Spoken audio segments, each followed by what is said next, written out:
আপোনালোকক অনুৰোধ জনাবলৈ আমি আহি উপস্থিত হৈছোঁ। আপোনালোকে এইবাৰ ইলেকশ্যনত নীলিমা বাইদেউ জিকাব নে নিজিকাব?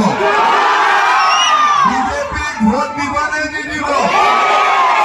মোদীৰ চৰকাৰ লাগিব নে নালাগে? সকলোকে লাগিব। তেতিয়াহ'লে মোৰ লগত একেলগে কওক, ভাৰত মাতা কি, ভাৰত মাতা কি, নৰেন্দ্ৰ মোদী, নৰেন্দ্ৰ মোদী, দিলীপ শইকীয়া, গুৰুজ্যোতি দাস, বসন্ত দাস, নীলিমা দেৱী, নীলিমা দেৱী, বন্দে বন্দে। মই আপোনালোকক